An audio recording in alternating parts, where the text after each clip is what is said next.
Need a boost? Sometimes all it takes is tapping into your inner cool. Icebreaker's gum helps you unleash the confidence within. Each chew releases a rush of icy flavor powered by cooling flavor crystals, sending a wave of refreshment to reinvigorate all your senses. Icebreaker's convenient pack fits everywhere, from car cup holders to backpack pockets, so you can find your cool wherever you go. Grab Icebreaker's gum online or at a store near you. You know what's really terrifying? That unfinished college degree lurking in the background, just sitting there, waiting for you. That's where Southern New Hampshire University comes in. With flexible online degree programs, there's no commuting, no rigid schedule, and no more excuses. Plus, they have some of the lowest online tuition rates in the U.S. Visit snhu.edu/morbid to learn more before your degree becomes just another story about what could have been. Chilling crime cases are mysterious, but finding coverage shouldn't be. With the State Farm Personal Price Plan, you have options and can personalize your plan to help create an affordable price so you can get back to cracking all of life's bigger cases. Talk to a State Farm agent today to learn how you can choose to bundle and save with the Personal Price Plan. Like a good neighbor, State Farm is there. Head to statefarm.com to get a quote. Prices are based on rating plans that vary by state. Coverage options are selected by the customer. Availability, amount of discounts and savings, and eligibility vary by state. Hey, weirdos. I'm Ash. And I'm Alaina. And this is something. It's morbid.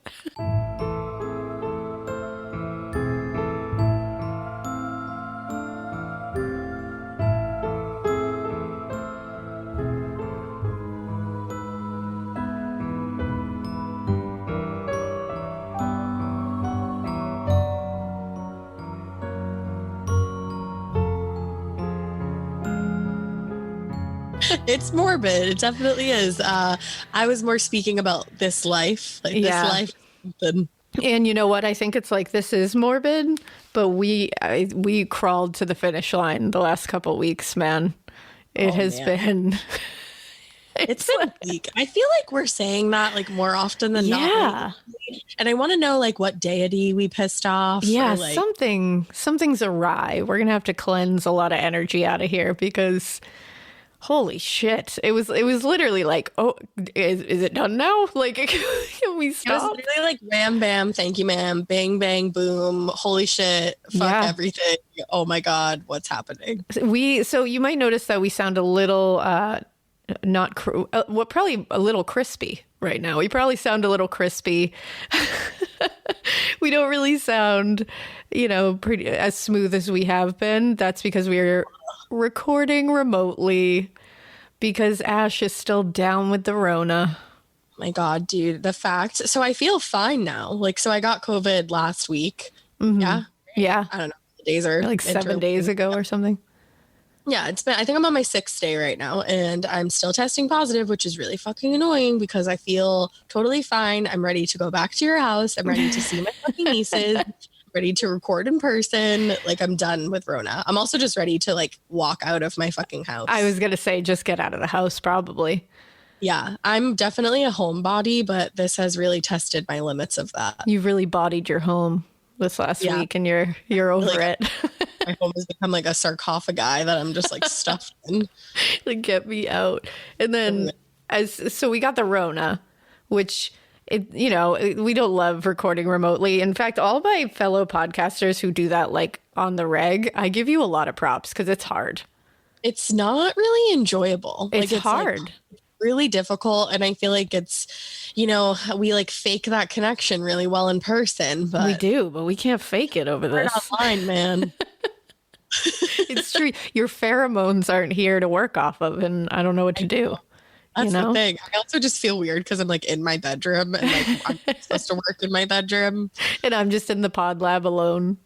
Yeah, it feels weird to be like looking at it. It's very weird.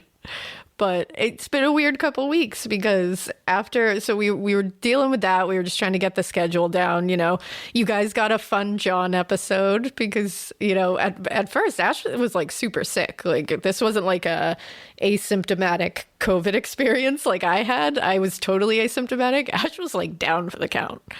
Oh, like if you really want to see how sick I was, I'll post the picture on the Morbid Instagram that I sent Alaina of my hair. It's pretty amazing. Oh my God. Because I was in bed for 4 days. Yeah, I knew. Yeah, I could tell that you were super sick. And it wasn't going to happen even remotely. I wasn't going to ask her to sit for an episode. That would have been insane. So luckily, John happened to be sitting next to me on the couch and he was like, I'll step in. And I was like, God, how long have we been asking for that to happen? I have been begging him to do an episode and he's like, no. And his whole thing was always, no, everyone will stop listening because my voice is terrible and I'll suck. And everybody will be like, wow, this sucked. And I was like, oh my God, no. Meanwhile, I feel like he has like a very soothing voice. He does to me, I'll tell you that much. But it was fun. He actually had a lot of fun, like recording, and it was nice, like just to sit with him and hang out, do this together. So that was kind of fun. That was very cute. But I was, get out of my seat, John. Get out of my seat. That's my chair. That's my creaky chair. He did say at the end, he was like, you know what, Ash, you got to come back because this was his one and done. He's going to come back. We'll make him do another one. I think, well, I saw somebody say that now they wanted an episode of me, you, Andrew, and John. Oh my God. That would be chaos. Yeah, I feel like we could get into trouble. I know. It would be fun though. But I think we should do it. I think he was helpful with that. Like, thank goodness he stepped in. So that was able to happen. It was fun. It was like a fun little different thing to do. And then like it was a day. I don't know what day it is anymore. I don't know what time it is. It's a flat circle, but very shortly after that, one of my daughters, my youngest one, had a seizure out of nowhere. And it was the scariest thing that has ever happened to me in my entire life. So that threw things off a little bit because it was also around the same thing that was happening at the same time was my twins had their dance recital, which I know it's like, oh, it's a dance recital, but it's like they've been working really hard all season for it. They were so excited about it. So we were trying to make sure that we made that super normal for them, kept that going while also dealing with, what had happened. And I mean, we're so lucky because my mother-in-law lives with us. So it was a huge help because as soon as it happened really fast. Like she told me her neck hurt, her lips turned blue, and she just collapsed. And luckily I caught her and then it happened when I was holding her. But I called 911. John called his mom on the cell because we were upstairs and she was in another part of the house and was like, you got to come help. She ran over and she was able to stay with the twins while we were able to go to the hospital. So it's like, I was trying to sit there and be like, let's look at the positive. She's okay. Like they told me there's no damage and that they don't think it's like an epileptic disorder, but like, we'll keep an eye on her. But I was trying to think of all like the positives because I was like, okay, it's been a really shitty couple of weeks. And if I just focus on how terrible this is, it's going to like break me. So I was like, I have to think, I'm very lucky that my mother-in-law lives with us and that I can she's right there. So she was able to watch the girls. Like, I'm lucky she's not, something worse didn't happen. It's all that stuff. But and hopefully this won't be an ongoing thing. Yeah. Too. And they really do believe it won't be. So that's a good thing. And everybody's been so sweet. Like all the people who sent their well wishes and did witchy things to made offerings and stuff to it was just everybody was so sweet and we really appreciated it. And I just wanted to tell you guys that thank you for being so awesome and understanding that this was something that just nothing else mattered at the moment. No, not at all. But it puts a lot of shit into perspective. I can tell you that much.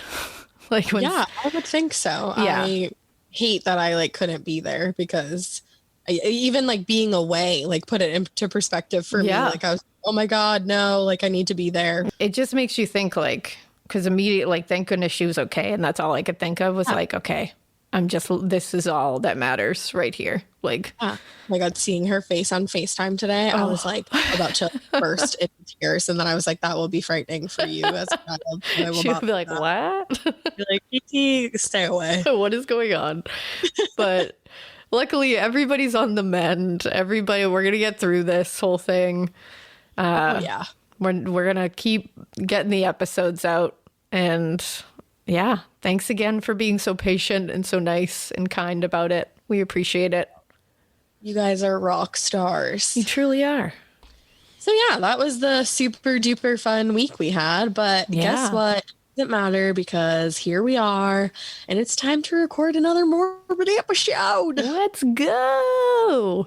Well, today we are going to be talking about the case of Savanna LaFontaine Greywind. So I think we should just dive right into it if you're ready. I'm ready. I think I know this name, but I don't know if I know the details. Yeah, I had heard of this case because it's like pretty recent, but I hadn't heard all the details. And I do just want to let people know that this is a case of like kidnapping and a very intricate way of going about it. And there's a lot of mention about domestic abuse as well. So just be aware of that. Okay. So Savanna LaFontaine Greywind was a young woman born on August 9th, 1995, making her a Leo. And obviously I had to dive into that because you know who I am. Of course. So the three the three qualities that I feel like really summed her and Leo women in general up were strong-willed, determined, and fiercely loyal. Love it. All of those traits sound like they definitely described her to a T. So she grew up in North Dakota. She was like super duper close with her family. Her parents, Norbetta and Joseph Greywind, had 4 children together. There was Savanna, and then she had 2 brothers, Casey and Joe, and a sister, Kayla. Now, this family was an indigenous family, and in most sources, you'll see that they're from the Spirit Lake Sioux tribe, but Norbetta, Savanna's mother, actually belonged to the Turtle Mountain tribe. Oh, okay. From what I've read, it's actually not super common for people from different tribes to marry. So I kind of looked into that a little bit, but everything I read said it's not common. So I would be interested to hear if we have any Native American listeners or Indigenous listeners that want to elaborate on that, because it was something I was interested in, but couldn't find a lot of information on. That's really interesting. I didn't know that. I didn't even know that was a thing. Did I? And who knows? Maybe I'm wrong. Maybe that's just like what the internet says, and they could be wrong. You never know. Yeah. But because we're focusing on Savanna, I did want to talk a little bit more about the tribe that she was a part of, which again is the Spirit Lake Sioux tribe. Okay. Now, this tribe actually used to be known as the Devil's Lake Sioux tribe. And they've actually changed their names a couple of times. But in the early 90s, they officially changed it to Spirit Lake Sioux. And when the tribe name was changed, so was the name of the reservation that they lived on. Originally, it had been known as Fort Totten Indian Reservation, but now it's simply known as the Spirit Lake Sioux Reservation. Okay. Now, you might be saying, Alaina, why did they change the name from Devil's Lake? That sounds so rad. It sounds very metal, but I was like, you know what? What is the newer name? The new name is the Spirit Lake Sioux. That sounds so soothing. It does. Like it immediately makes it's like peaceful sounding. It is. I agree with you. Well, and there was like an actual reason for it too, because basically the people who belong to this tribe, they actually don't think that Devil's Lake should be called Devil's Lake. Oh. And actually, I don't think the devil is really a part of Native American culture at all. Like it's not like Catholicism or anything like that, where there's like a devil. Yeah. Like character kind of thing. And when the settlers first stepped on the scene, they actually misunderstood the name when it was translated for them. And they thought that the translation of the Native American words, and I'm going to do my best with this, Ni-Wakan, they thought that meant Devil's Lake, when actually it translates more into pure water source, or you could say sacred or spirit instead of pure. Oh, that's much better. So yeah, their settlers go just fucking shit up all over again. So the reason why the Native American people considered this lake sacred or like a spiritual place was actually because of the belief in a cryptid called again, going to do my best here, I think it's Unktehila. Ooh. Now, Unktehila is a gigantic female serpent who was said to live in the nearby lake. Ooh. And she had one thing on her mind: chaos. Oh, I love it. So apparently she's got these massive claws. She's got fiery eyes, this like loud booming voice that the Native Americans compared to thunderclaps. And she also has this large kind of diamond-like gem on her forehead. Oh, okay. This sounds horrifying. It is. And it's only going to get even more horrifying. My God. Because it is said that whoever looked into her eyes would either lose their own sight over time or just become insane. Wow. Now, even if you approached this beast while she was not awake, like if she was sleeping, just seeing her with your own eyes could mean that your entire family would perish. Oh my God. Yeah, like she is for real. And this is just kind of one version of the story. There's like a bunch of different kind of versions that have come out over the years, and different tribes have different beliefs. But from what I could find, this seemed to be like the Sioux people's belief. Wow, that's wild. Cryptids are wild, man. Cryptids are absolutely crazy. Yeah, we're definitely going to get into more cryptids. Oh, yeah. I've actually been working on a couple while I've been sick. Yeah, I love it. Oh, yeah, your entire family would perish, but there was one way to kill her. To do so, you would have to shoot a medicine arrow through the 7th spot from her head, because that's where her heart is. And if you're able to do this, then you get that diamond gem on her forehead, which is called the Ulan Suti, I believe.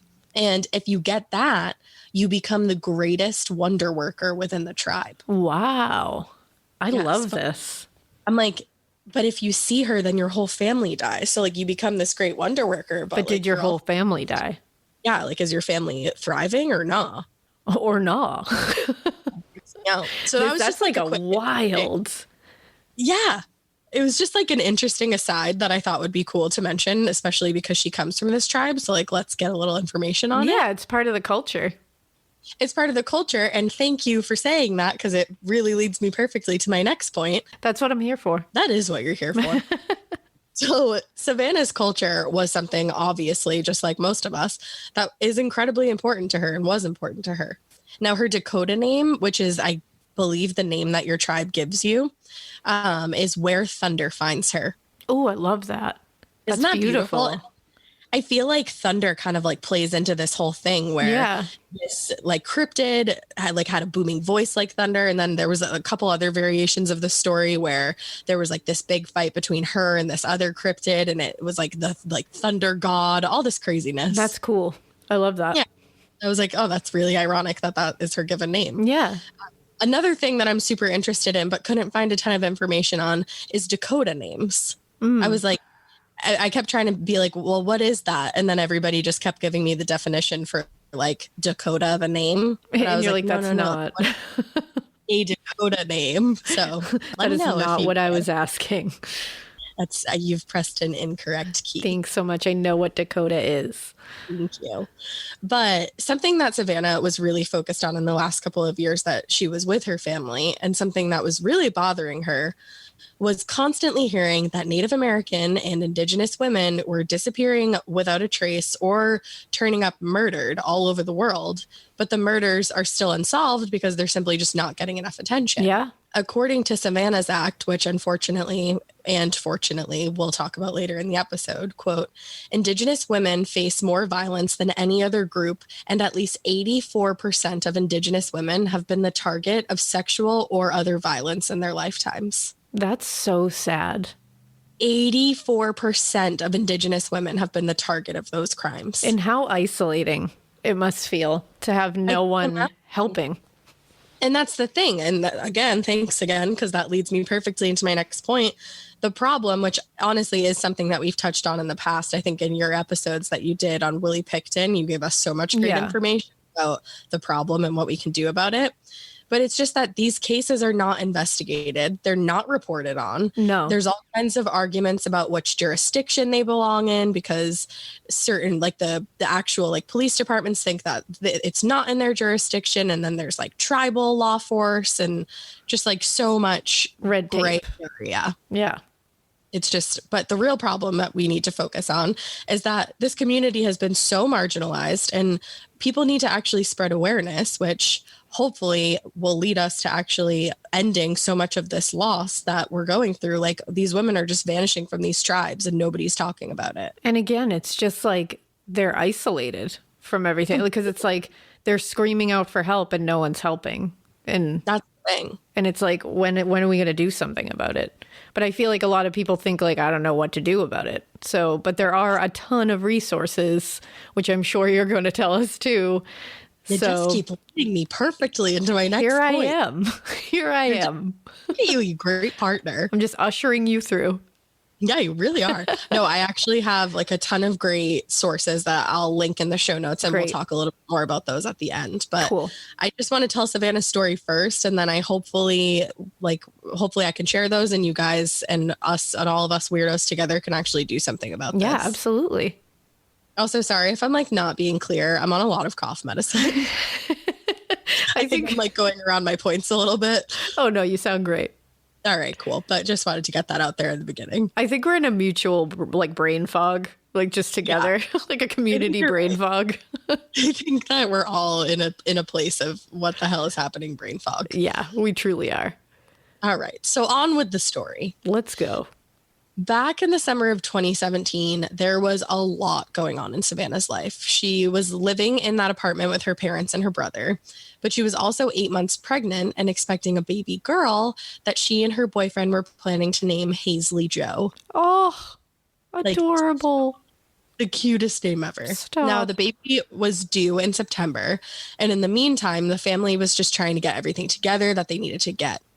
Now, Savanna had just celebrated her 22nd birthday. She had also just become a CNA, also got a new job working with the elderly. Actually, her long-term goal was to become a registered nurse and continue taking care of the elderly. So she was really not doing anything. Doing absolutely everything. Doing the most. On top of that, like the most. And on top of that, she was planning on getting a new apartment with her boyfriend, Ashton. Good for her. Like just like starting their lives together. Yeah, like you said, she was determined. She was hardworking. It's like very clear. It's so clear. She was truly a Leo woman. Yeah. Now, Ashton, her boyfriend, was also a member of the Spirit Lake Sioux tribe. And from the sounds of it, like everybody was really excited for the two of these guys to start their family together. I love that. You'll love this. They had known each other since middle school, and they started dating in high school, meaning that at the time they were expecting little Hazley Joe, they had already been together for about 7 years. Oh my God. Stop it. Right? Like that's a fairy tale. It is. You know? And when Savanna found out that she was pregnant, Ashton actually was living and working in Minneapolis, which is about 4 hours from where she and her family were in Fargo, North Dakota. I can only imagine that would add like so much stress to the situation. Oh, yeah. Ashton like immediately started putting the family first and considered the new baby on the way, uprooted everything and moved closer so that they could all live together. Oh, man. That's apparent. Like, it just sounds like the two of them are really figuring things out. And it's like, I feel like reading about this, I could almost just feel like the excitement in like the room I was sitting in, just like buzzing with like all this change about to happen and like not knowing what to expect, but just like ready for such an exciting time. Well, and they're just like, it's clear that they were real partners. Yes. Like you can tell when people are just ready to like go through it all together, have already been through it together and are just like only thinking of their family and what they need to do to make it thrive. And it seems like the two of them were on the same page there. They totally were. And then just to like point out Savanna as well, everybody was like, oh my God, she's going to be an amazing mom. Like she's super good with kids. She was really, really involved she was like a huge part of her niece and nephew's lives. She literally was like helping raise them. Oh my God, I love it. Obviously, this next like sentence is going to really bum everybody out because her obituary would later point out those kids were a huge part of her life and everything she did revolved around them. So you know she would have been this amazing mother.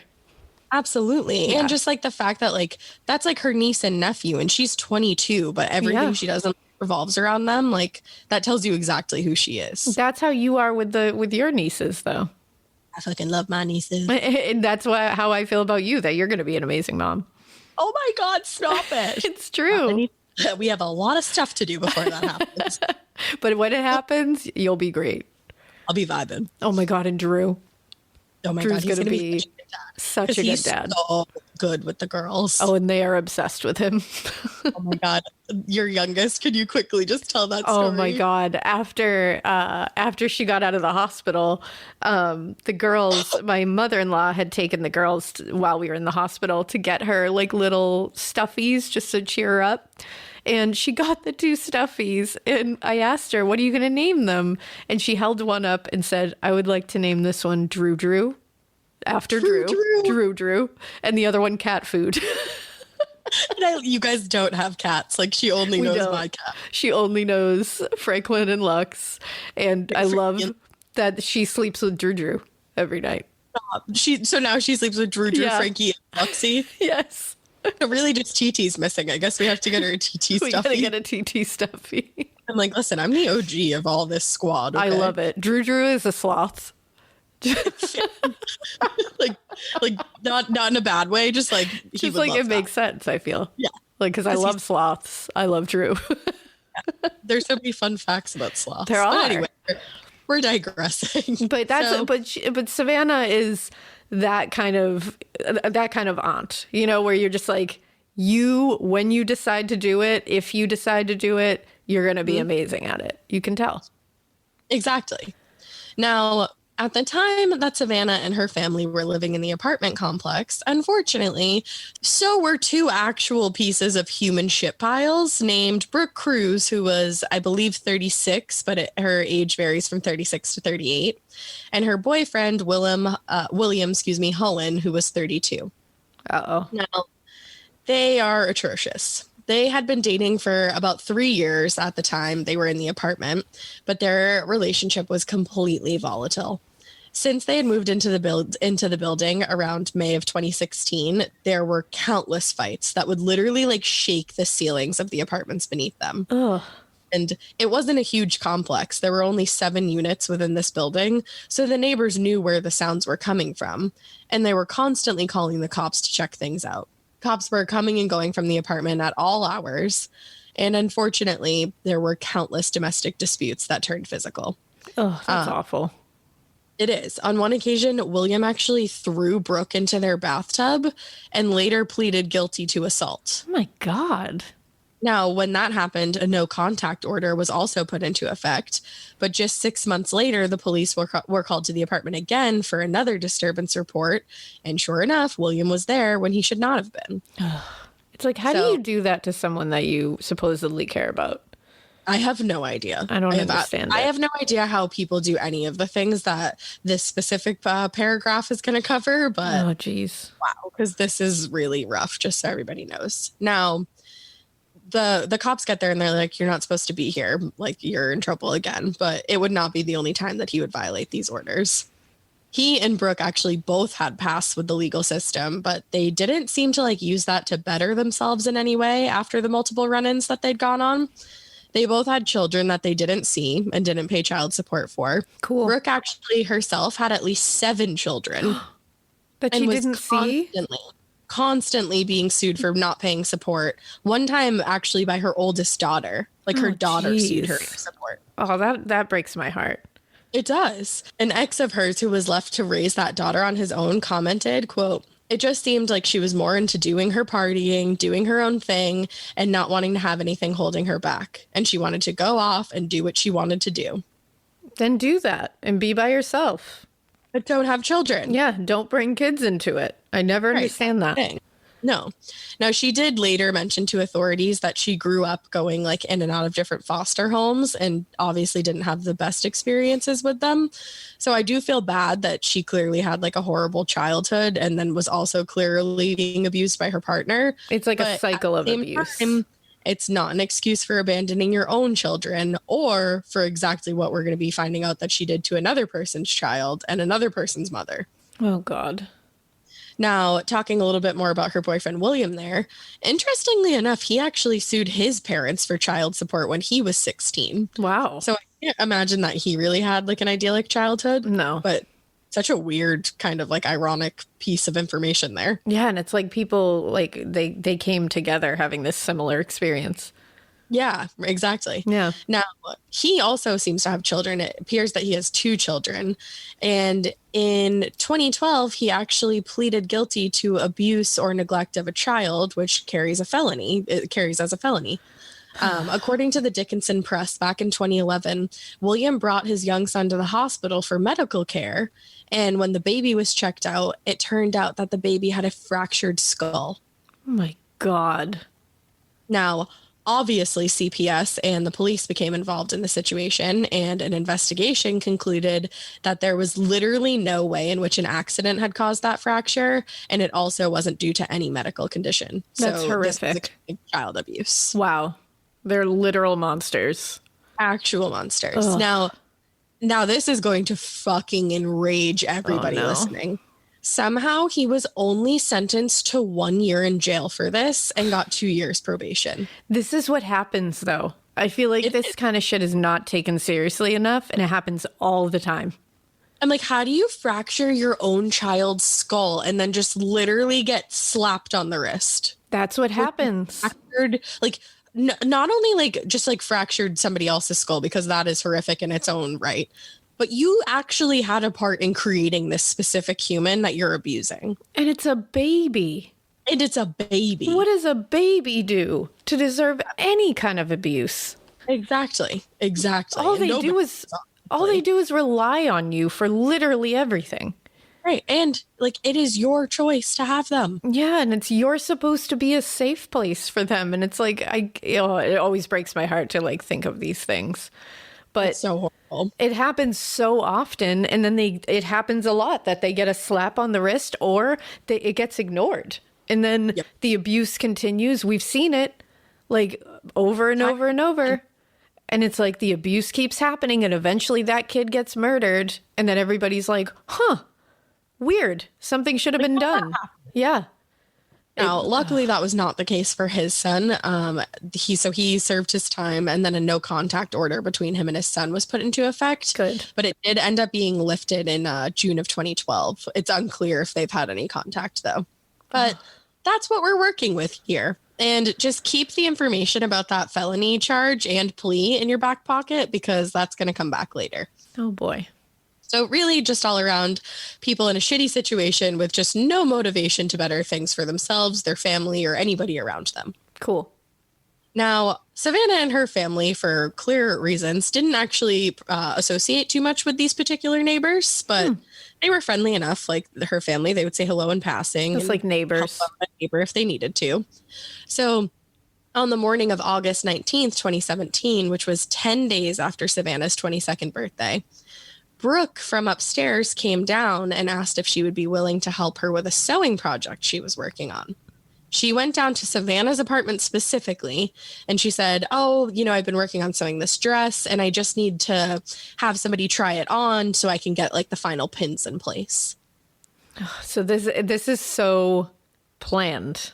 So planned. And it's so planned in a way that's like, hey, I know that she'll help me because she's a kind person and she'll do this.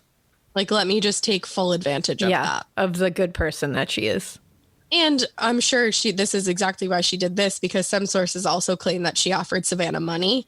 She probably knew this is a young mother who's about to move out on her own. Of course, she's going to like do anything she can for a little extra cash. Of course. She's bringing a freaking baby into the world. She needs. So Savanna agreed, and she was like, oh, sure. Like, I'll be up in just a minute. And she told her mom, she was like, I'm just going to go help out this lady. But just so you know, I just ordered a pizza. Like, I left the money over there. It's going to be coming soon. So if it gets here while I'm here, like, blah, blah, blah, whatever. And before turning to leave, she commented to her mom and said something along the lines of, you don't think this lady's crazy, right? Oh. And her mom said, like, of course I don't.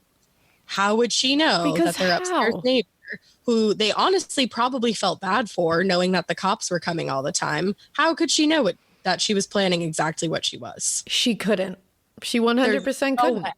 There's no way. Why would you ever expect that what I'm about to tell you would ever happen to you or to anyone new? And normal, happy, like sweet people do not assume that this woman that's asking this pregnant woman to come down to her apartment to help her out is going to do something at all. Like, no one would ever think that. That's just never.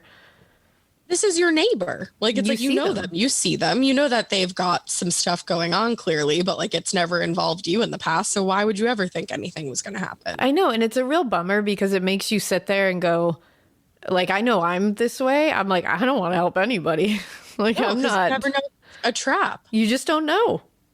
That's the thing.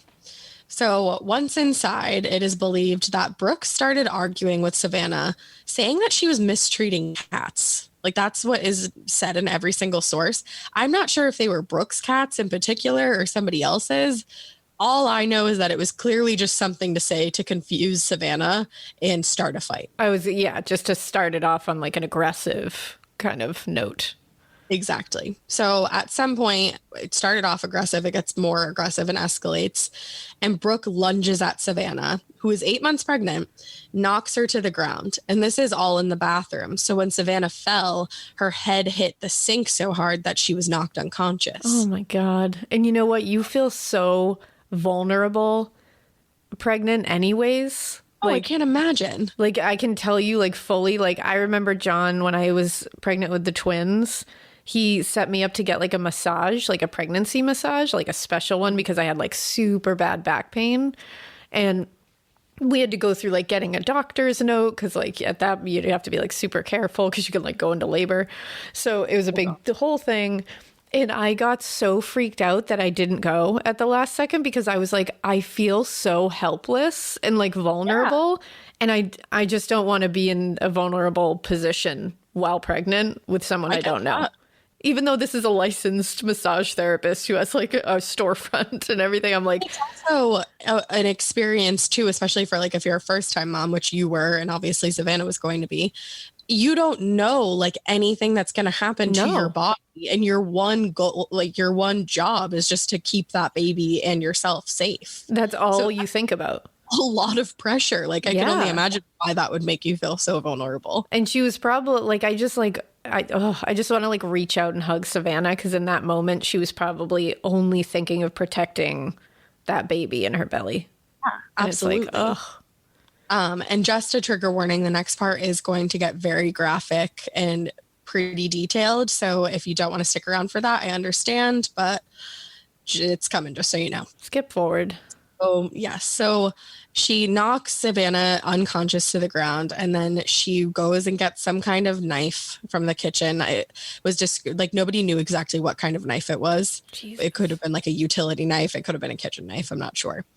But she cut Savanna from hip to hip and performed some kind of sick at-home procedure that I'm not even going to dare call a C-section, but it was a crude C-section. Oh, my God. Now, once the baby was out, like she delivered the baby, placed it inside the bathtub, and luckily, I'm just going to let you all know right away, the baby lives. Oh, thank goodness. Unfortunately, Savanna would not survive this.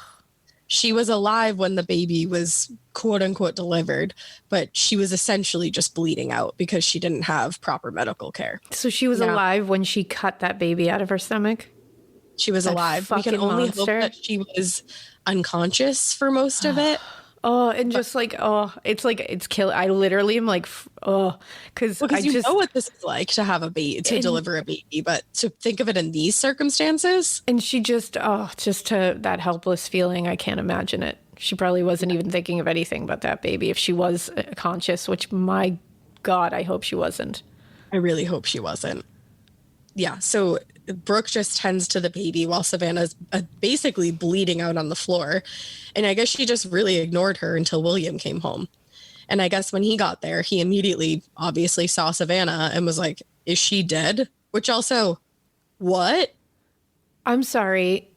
Like, you know that you are two monstrous pieces of shit when one of you can walk into your home on a random day and see a woman who has had a baby cut out of her womb on the floor, and your first reaction is she dead? You don't have any other questions? You're not completely blown away by the fact that there is a wounded woman in your home right now? Like, you don't, what? Not at all. Wow. Now, Brooke's response, I'm not sure. Please help me. What? I have no words. I have no words for these fuckers. I really wow. And they've both brought children into the world themselves. That's like a really wild thing to me. For her, at least 7 times. Yeah. Wow. Yeah. So it was then that he grabbed a rope and manually strangled Savanna to death to to finish it off. What fucking, I can't say it enough. What fucking monsters. Absolute fucking monsters. Now, him like finishing everything and with the rope was actually later debated because some people thought that it was actually Brooke who had done that. Oh my God. So nobody exactly knows what his level of participation was, but he was there and he didn't stop it. And he didn't do anything to help her.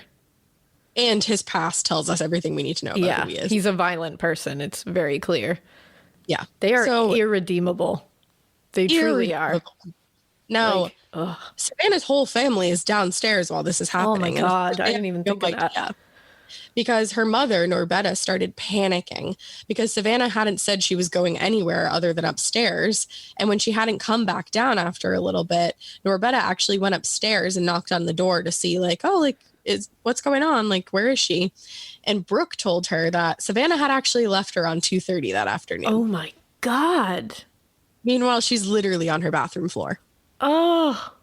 And of course, this doesn't make any sense to Norbetta because Savanna had not returned home. Her wallet was left in her and her family's apartment. Her car was parked in the driveway. And on top of all of that, she hadn't answered her cell phone at all that day. And that was just nothing that she would do. And her cell phone wasn't anywhere to be found. And when she had left, she was like, hey, I ordered a pizza. Yeah, if it gets here before I get back. From all accounts, she was coming right back. Yeah. Like she was just running upstairs to do this and then coming home and eating some pizza. Oh my God. Which also just think about how like such a regular day that would be. Yeah. You just ordered a pizza. Like, it's just like crazy to think that she, like, to think of her actually like dialing the phone, ordering that, and then going upstairs. Like, having no idea. So haunting. It really is. Norbetta obviously has no choice but to call the police and report her daughter missing. And she tells them the last place that she knew Savanna was going was upstairs, and she hadn't seen her since then. Now, obviously, the police know these people well, so they come upstairs, they knock on the door about 5 p.m. They search around the apartment, and they find nothing. Oh, come on. Which is wild, because there's a baby a deceased young woman inside of this apartment somewhere.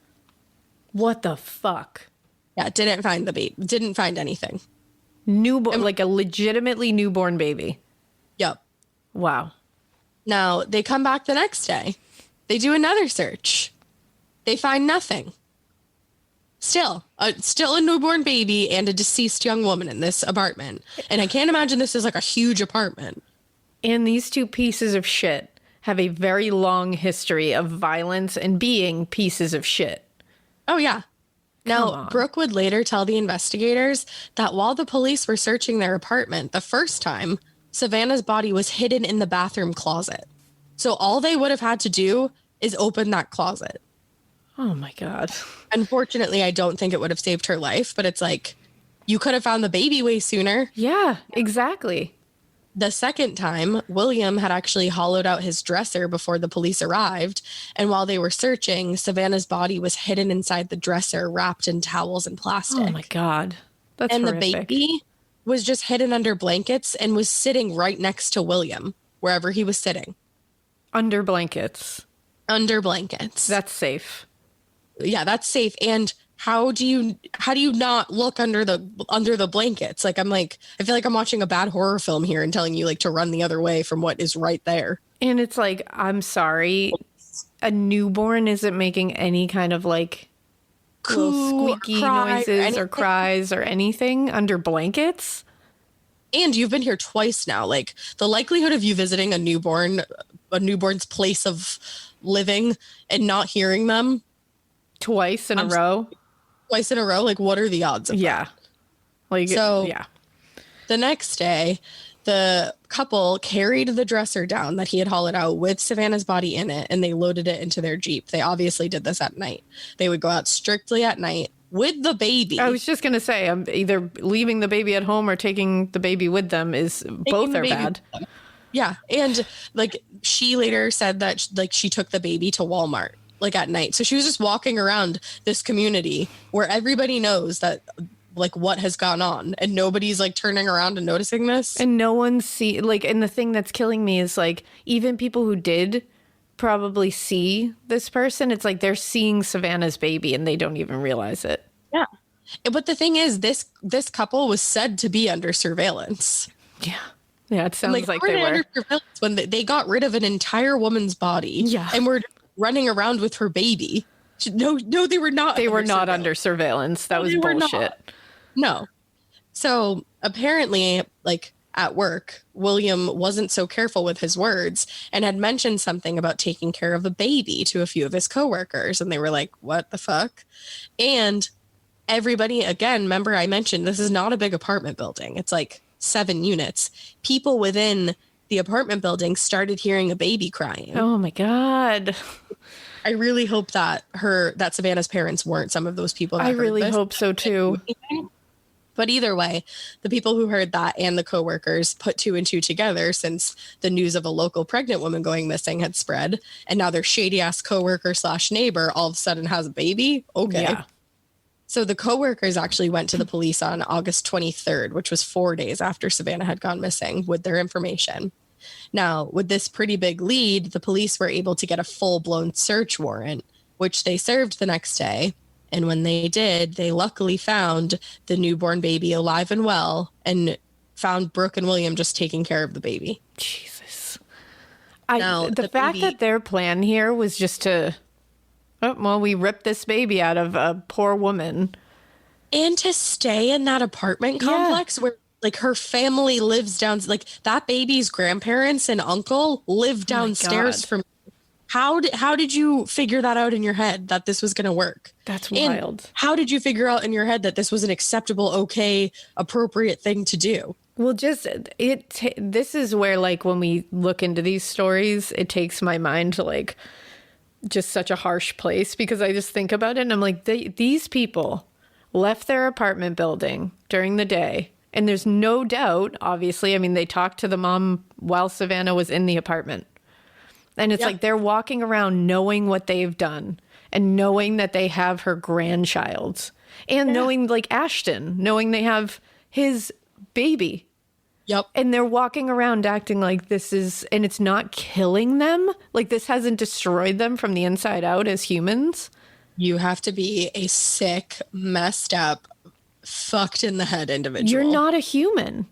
No, you're a monster. You're something so, like, subterranean. Like, I can't even, it's wild to me. I'm so glad my brain won't allow me to even come close to understanding that kind of detachment. That would be horrible if it could. Ugh. So luckily, immediately the baby is taken to the hospital and put into protective custody. Thank goodness.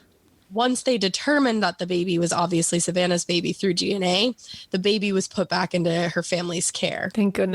Now, she weighed 4 pounds, 13 ounces, and she didn't have any major health concerns, which is bonkers considering how she was brought into this world. That's a miracle. It was September 11th when she was finally reunited with her family, and it had been 3 weeks since she'd been found. Oh, they were probably so happy to have her, because it's like, this is a piece of Savanna. Exactly. And I've seen pictures of Hazley Joe. She's so cute, and she looks just like her mama. I was just gonna say that. I'm looking at pictures because Savanna is beautiful, just breathtaking, and oh my goodness, she is the cutest, sweet babe. Oh, like, she takes your breath away, this baby, and she really looks just like her mama. She does.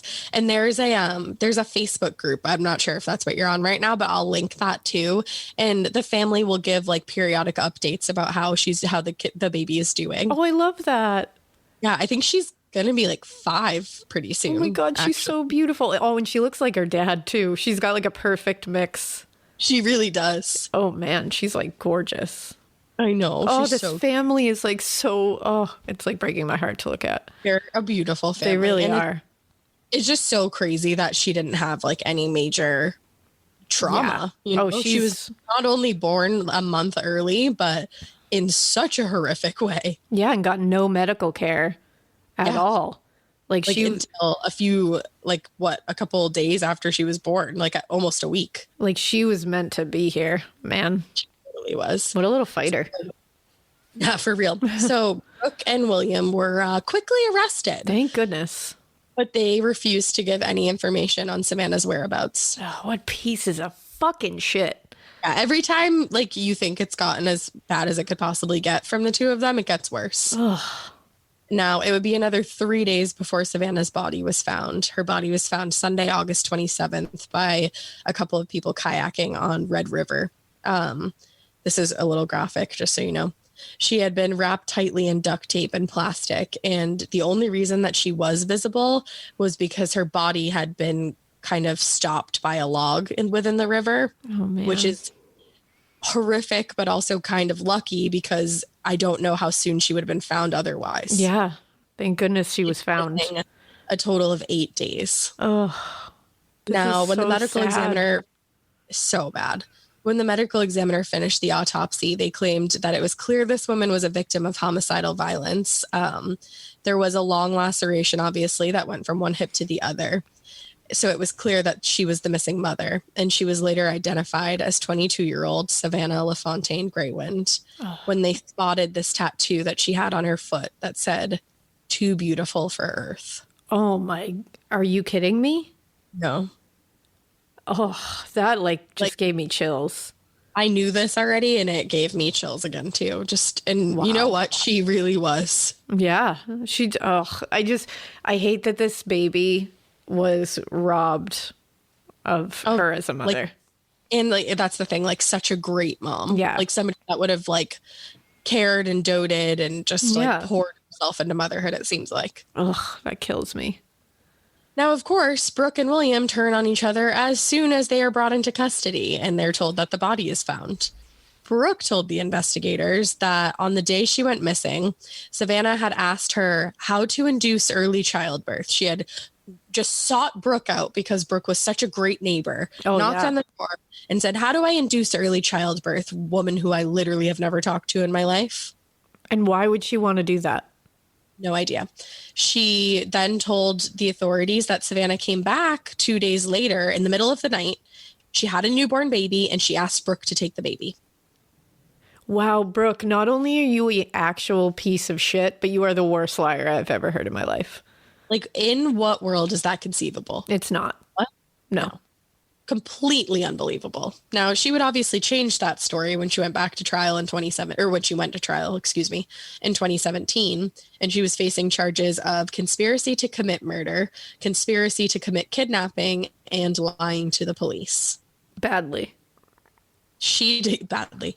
She told the court that she had lied to her boyfriend William earlier that year about being pregnant because she knew that he wanted a baby really badly, and she thought that was going to save their relationship. Also, why do you want a baby? You guys are not functioning. First of all, why do you want a baby? And then second of all, okay, then try to have your own. And if you can't, look into other methods that don't include stealing one directly from somebody else's womb. And here's a thought. I don't know. Get your relationship together first and become better human beings before you bring a human being into the world. Precisely. A baby isn't going to fix you to being pieces of shit together. That's not going to help. No, if anything, it's just going to add more stress and everything. So later that same year, during an argument, Brooke claimed that William brought up that he actually knew the whole time that she was lying about being pregnant. And now he demanded that she, quote unquote, produce a baby for them. Because that's how that works. You just produce a baby. Who are these people? I'm if anybody ever looked at me and told me to produce a baby, they would think that I had just done some kind of magic trick because I would exit from that premises so quickly. I'm just astounded that these two are violent, awful, toxic people in a toxic, violent, awful relationship. And they were like, let's bring a newborn into this. Yeah, that sounds good, right? And not only that, but let me forcibly tell you to bring a newborn into this. Produce a baby.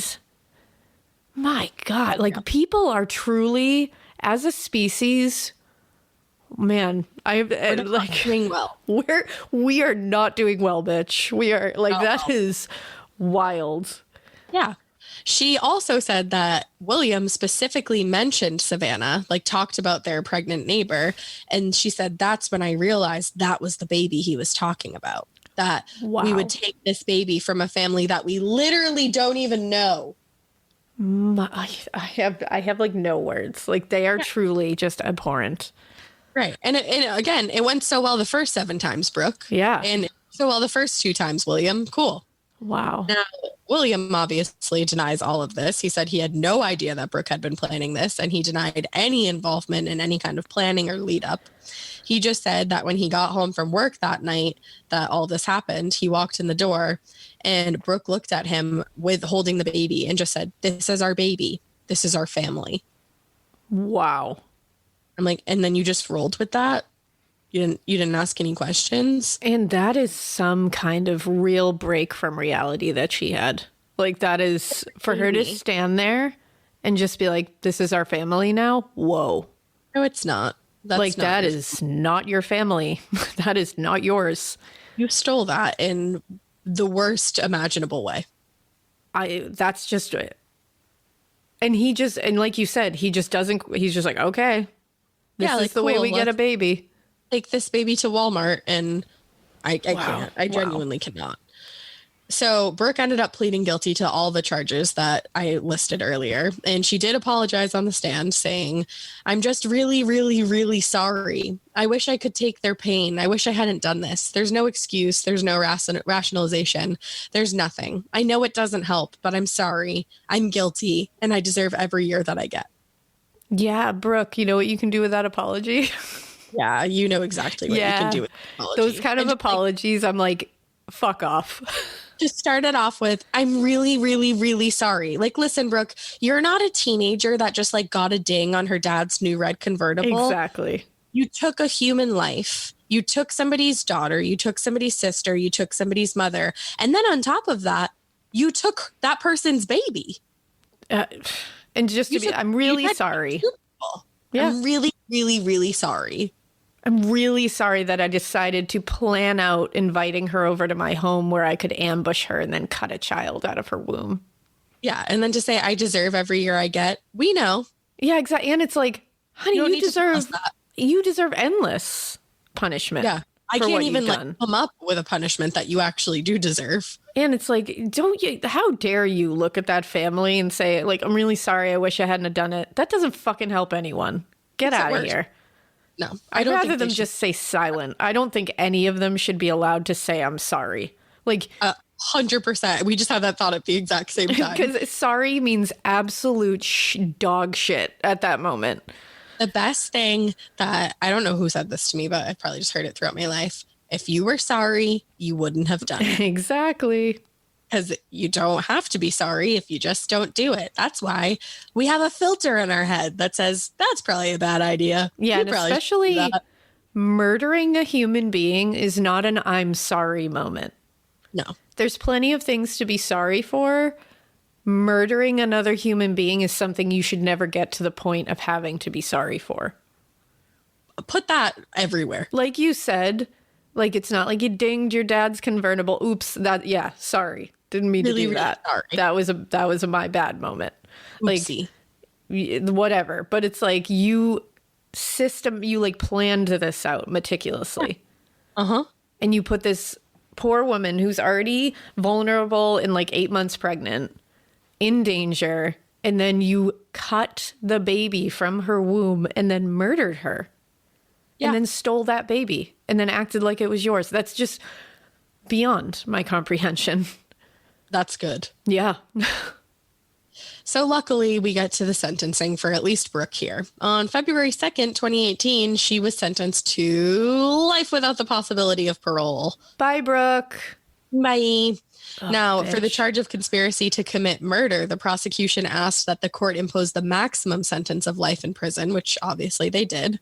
And for the conspiracy to commit kidnapping, the judge also imposed the maximum sentence of 20 years in prison. So she got the maximum on almost every charge. Good.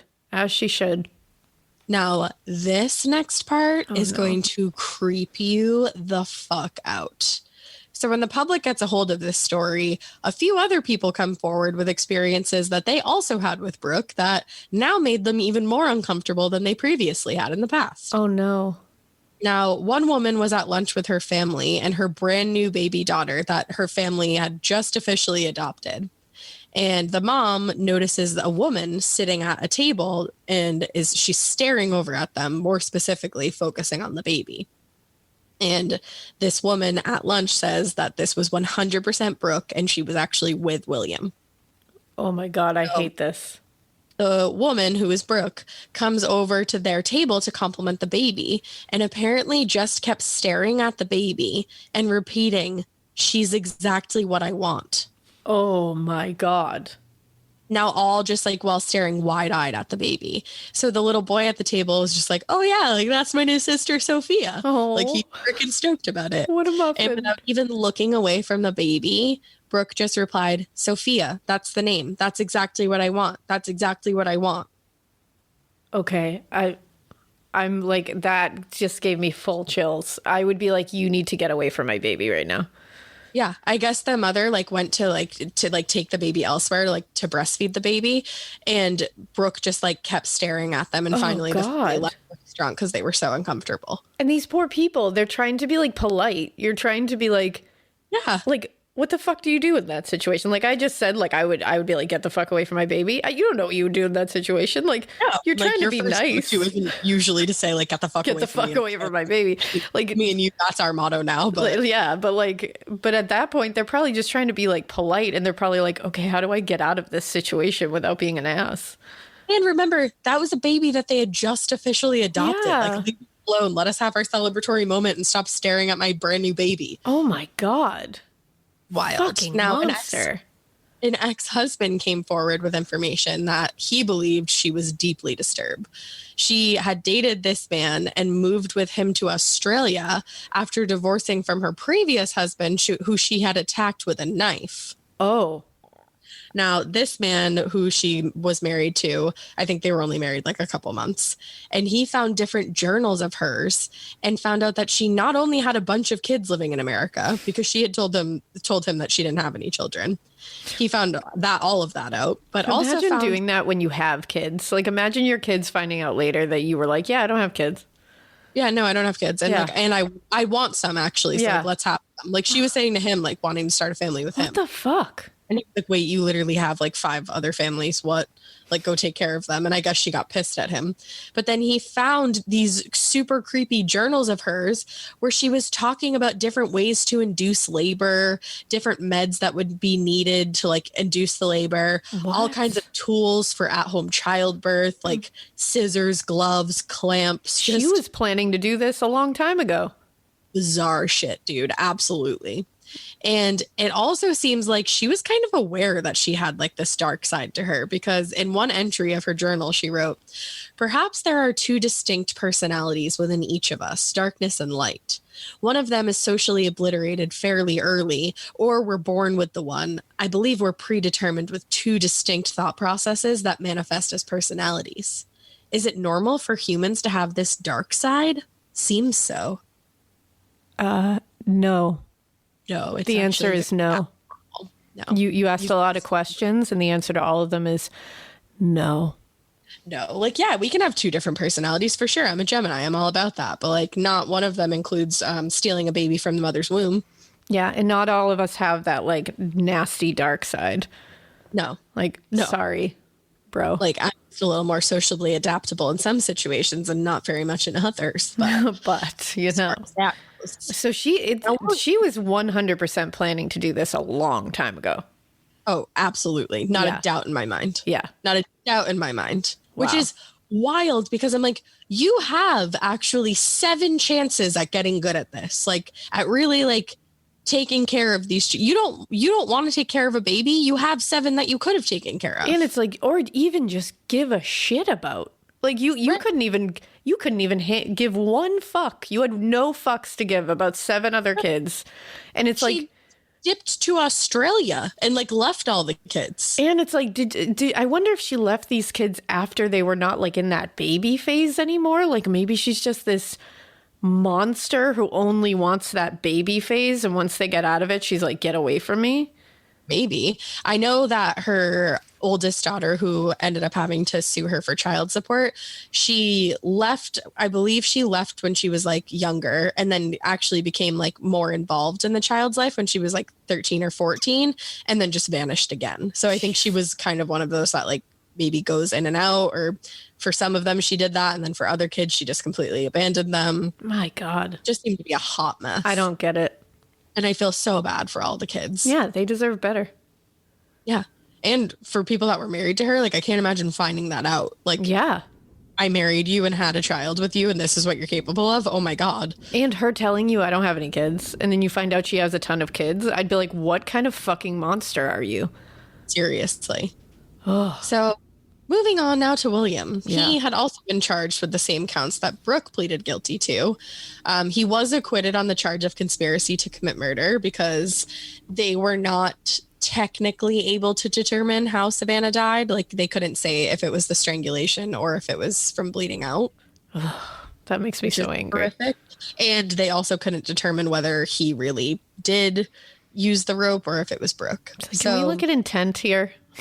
Seriously. Yeah. Evidently, the jury didn't think that he had been involved in the whole plan leading up to the murder. And they seemed, I have no idea what they were thinking, but like, I don't know them. I don't know. Yeah, I've never met them. I don't know her. So the prosecution, though, they wanted to be sure that they could obviously get this guy put away for a long time. And they were really banking on a life sentence. So in order to do so, they wanted to have him labeled a dangerous offender based on his past criminal record, which is something that we've seen happen a ton of times. Yeah.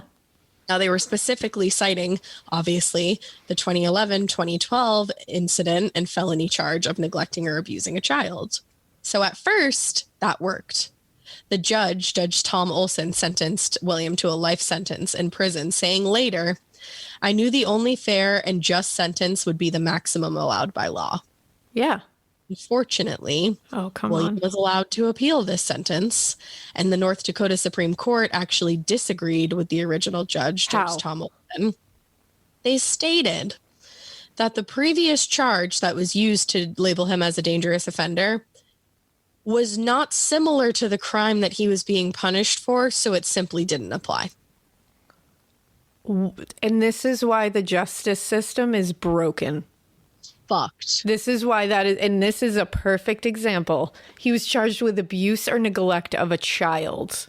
And they're like, child's skull was fractured. That doesn't really tell us anything about him. Was a baby. Yeah, but that doesn't tell you what you need to know. This is what happens, though. I feel like we see it all the time. They look at that and they go, well, that doesn't really tell us anything. Really? Because I think it's worse than a person who kills an adult. Yeah. Anybody who hurts or murders a child is a whole different kind of beast that we can't ever let walk free. Like, no. And for some reason in this country, we take it like it's not as big a deal. It's the same thing as like abusing or killing animals. It's like, we don't take it seriously for some weird fucking reason. And it is such an indication of such shit to come. And for some reason, we're still just, nope, not a big deal. No, it's fine. It's like, God, whatever. Oh, so it's infuriating. So, yeah, so he gets retried, he gets resentenced, and his new sentence was 20 years in prison, plus 1 year to be served consecutively. And he got credit for time served, which was 775 days. Are you shitting me? Nope. This man is going to walk around in less than 20 years. Yup. Wow. Yep. I hope everyone in prison knows what he did. I That's hope so all too. I'll say about that. His pompous asshole response to this was, "A very severe sentence is definitely appropriate for what happened here. I was really angry about what had happened last time, but then I stopped and I tried to look at it from an objective point of view. And I'd just like to say that I'm not mad about it. I totally understand why you did what you did. No one cares if you understand, because nobody understands your choice. Glad you get ours. We don't get yours. Lock the key. Rot in there. Like, I'm all for like, people changing, like rehabilitation, people and rehabilitation. But people like this that are capable of going along with something like this, in my personal opinion, I don't know in what world you are supposed to get rehabilitated from doing something like that. Like, well, I don't know. And not only how horrific this one instance was, but that they have this habitual, violent, horrific child abuse piece of shit way about them that is long into their past. It's like, this is a pathology of behavior. This isn't even this one instance, I'd be like, I can't understand how you come back from that and become a human being. I don't get it. But you tack on all that other shit, that pathology of abuse and violence and just piece of shitness, and you're telling me that man is going to come out of prison a changed person? Like, I don't buy it. No, and to sit there and be like, I'm not even mad about it. Nobody fucking asked if you were mad about it. I want you to be. Yeah. Like, you just did that to be like, nah, like, it doesn't fucking matter to me. I don't care. And boo-boo, like, fuck off. Yeah, no one asked how you felt about your sentencing, you piece of garbage. Well, that's actually not a part of this, dude. No. But obviously, Savanna's family was incredibly upset, and her mother's response was, we want justice. He deserves a life sentence. I don't think this man should ever walk free. He betrayed our family. He looked us in the eye with a straight face while our daughter lay dead in his apartment. Please don't ever consider letting him out. Is there anything that can be done? I guess you would just have to call like representatives in North Dakota and ask for him to not be released. But I don't know if there's really a lot to be done because there's only maximum sentences for certain things. Like, he's not even in for murder. That's the problem. That's wild. Right. Wow. It's crazy. It's crazy. And she's right. He walked by that family every single time he saw them since he knew what happened to their daughter, and just looked at them knowing full well where their daughter was, where their grandchild was, what they planned on doing with their daughter. Like, it's insane. And what's scary to note is that Savanna and Ashton's daughter, Hazley, will be in high school by the time that William is up for release. That's horrific. So it's like, what if he wants to target this family again? That's what kills me. Like, this, that's just, I have no words.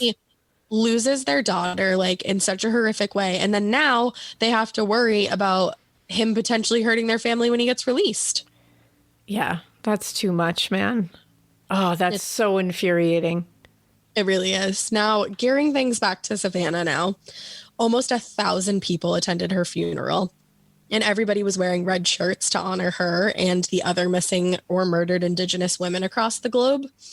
This, like, wearing red was actually something that was started by an organization that I believe we mentioned in your Willie Picton episodes, the Missing and Murdered Indigenous Women organization. Yeah. So they will always wear that color or use that color in their campaigns, And a memorial was dedicated to Savanna on a bridge right next to Red River where her body was discovered. Oh. There's a plaque with her name nailed to a tree by the bridge, and not too far from the bridge, there's this like giant, beautiful sunflower field, which is so beautifully ironic because that was Savanna's favorite flower. Oh, I love it. Right?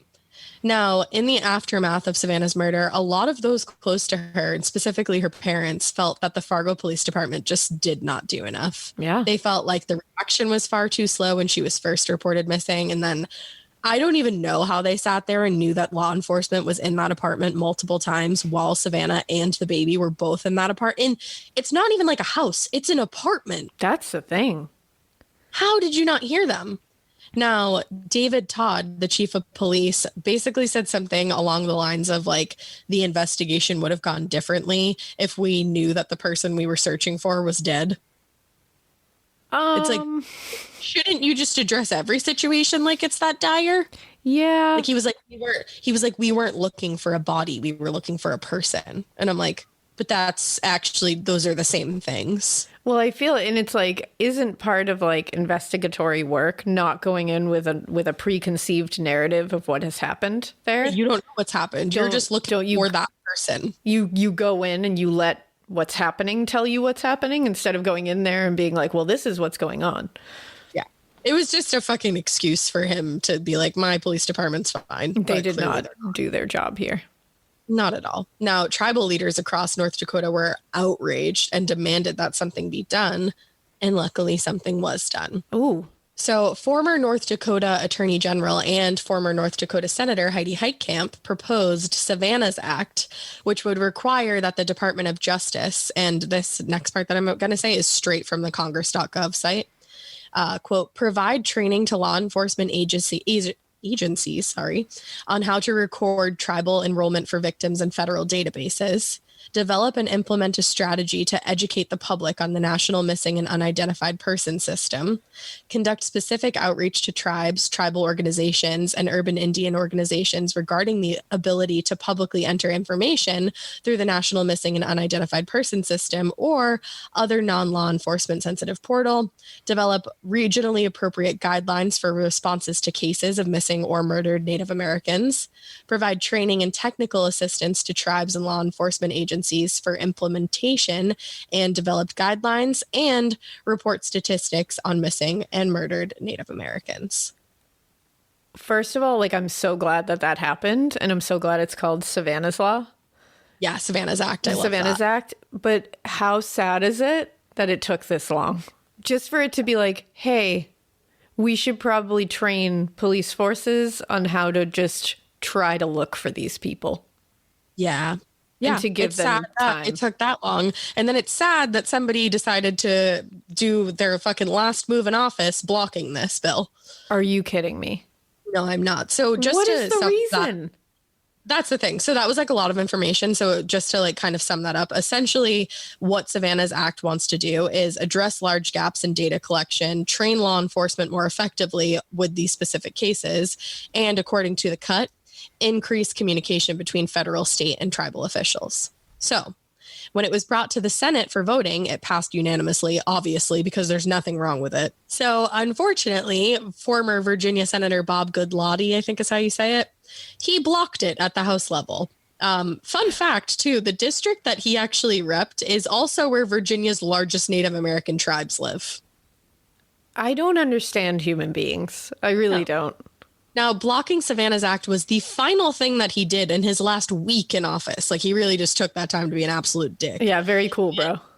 The reason being was that he felt like some of the language regarding law enforcement agencies applying for grants from the Justice Department needed to be revisited. It needed to be revisited. No. Okay. He said, you know, I agree with the bill overall, but I reject that certain provision. Yeah, I bet.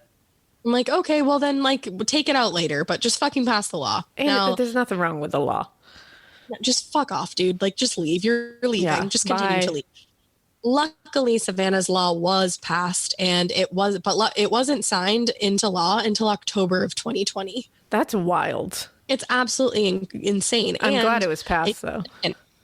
I'm glad it was passed too. And a second act, the Not Invisible Act, was brought alongside it. And that act is to, quote unquote, increase intergovernmental coordination to identify and combat violent crime with Indian lands and of Indians. I want to point out that obviously I know you're supposed to say Native Americans, but for some reason, a lot of the language still says Indians. I don't know why they're not changing that. If there's there's a reason for that, or if it's just them just continuing to be assholes. But I just wanted to point out that that was a quote. To finish this off, I want to give you like some actionable items that you can do. If you want to get involved in the movement that is bringing awareness to missing and murdered Indigenous women, a great resource to visit is the Missing and Murdered Indigenous Women organization. And I will link that in the show notes. On their website, they bring awareness to, different ongoing cases, different events that they're like putting on so that you can go support the mission. And there's also places to donate to help the mission keep moving along.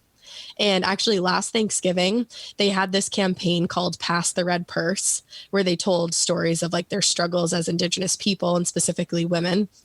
And they passed around the purse and asked for donations. And they were able to raise more than $1,700. Oh, wow. There's so much more to be done, I feel like. Oh, yeah. I'm also going to link the Safe Women Strong Nations campaign that's being organized by the Indian Law Resource Center. And again, so I saw Indian being used there too.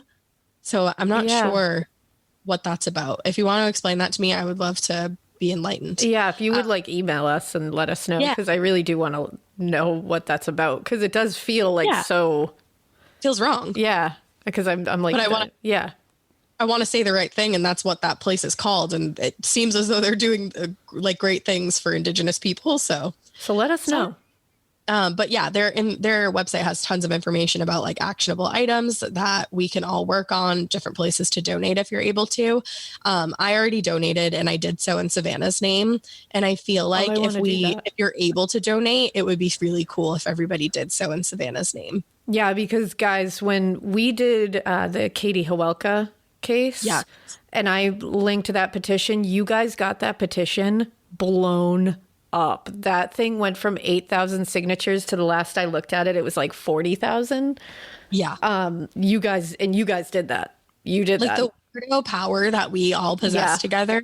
Let's go flood these sites with donations if you're able to. If you're not able to do donations, there's so many other things you can do. There's numbers you can call. There's events that you can do. And let's just do that all in Savanna's name. Yeah, let's do it. And we'll link all of this stuff so it'll be easier for you guys to follow. When we post this onto like the Instagram and stuff, we'll also put all that information again so that you guys can have it in different areas. But that would be amazing to just blow it up in Savanna's name. Absolutely. And just a little update, baby Hazley Joe, I think I said already, she's almost 5 years old now. Oh. And according to her father, Ashton, she is a quote unquote calm, happy baby who is always smiling. Oh. And he said after Savanna's death, he obviously had to grow up incredibly quickly to take care of their daughter. Yeah. And obviously that was incredibly difficult in the beginning. Like your whole life is turned upside down. Yeah. You're mourning the woman that you were with for 7 years of your life. And then you're a dad, like all at once. I can't imagine that. But he said that he's got a good rhythm going now. And he just wants to be a good father for his daughter. And he said of Savanna, every day I'm reminded of her more and more because every day she grows, meaning the baby, and she's starting to look more like her mother. I miss Savanna so much. I've never put love into somebody like I did her. Oh, break my heart. Sad update. I mentioned that the family, Savanna's family, has a Facebook page where they update anybody interested. And I was looking through it the other night and I saw that there's actually a GoFundMe set up right now for Ashton. And I'm not sure what happened. Basically, the family, like his family, is saying that he's very private and they don't want to let all the information out. Yeah. But there's a GoFundMe set up for him. And it says basically that he's like fighting for his life and they need like to get to a certain amount. Oh, geez. So I'll put that GoFundMe link too if you want to donate to that. Yeah. I'm not entirely sure what's happening, but I hope that he's okay, especially for the baby and for his family. Oh, geez. I hope so. I know. Yeah, I know, let's it was post like that really too. Sad to see after kind of finishing this whole case, and I got like amped up about the different things that we can all do, and then I found that, and I was like, oh no, like I hope he's all right. I know, yeah. Jeez. Well, let's make sure we blow that up, and we make sure we do whatever we can in Savanna's name here. Definitely. Yeah. That is the case of Savanna LaFontaine Greywind, and she deserved so much more. Yes, she did, and so did her family. Everybody involved on the victim side of things just deserved so sad. So much more. But I hope that Hazley Joe is just thriving. Oh, I hope so too. I hope that whatever's going on with Ashton gets cleared up soon. Yeah, for sure. Crazy. It's a crazy world. Man, that was a tough one, but thank you for sharing it because it needed to be shared. You're welcome. And again, I'll put all of that information that I kind of like flooded you with at the end. That will all be in the show notes. Yeah, and, definitely. I can also see if we can get that posted on social media as well. Perfect.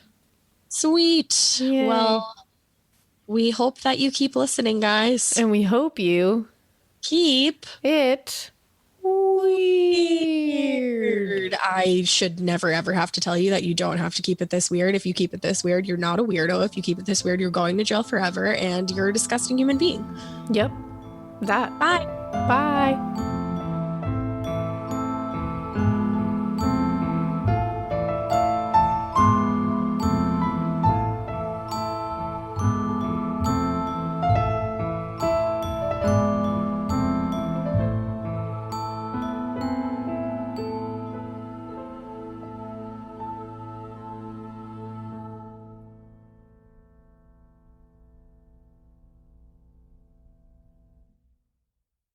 I like things my way. My coffee, my schedule, and my treatment. So I talked to my doctor about self-injecting with the Vyvgart Hytrulo pre-filled syringe, which contains efgartigimod alpha and hyaluronidase QVFC. It's injected under your skin, subcutaneously. It means I can inject in my space, on my time. It's my treatment, my way. Visit VyvgartMyWay.com. That's VYVGART MyWay.com. And talk to your doctor about Vyvgart Hytrulo. Brought to you by argenx. Hi, I'm Angie Hicks, co-founder of Angie, and one thing I've learned is that you buy a house, but you make it a home. Because with every fix, update, and renovation, it becomes a little more your own. So you need all your jobs done well. For nearly 30 years, Angie has helped millions of homeowners hire skilled pros for the projects that matter. From plumbing to electrical, roof repair to deck upgrades. So leave it to the pros who will get your jobs done well. Angie, the one you trust to find the ones you trust. Find a pro for your project at Angie.com.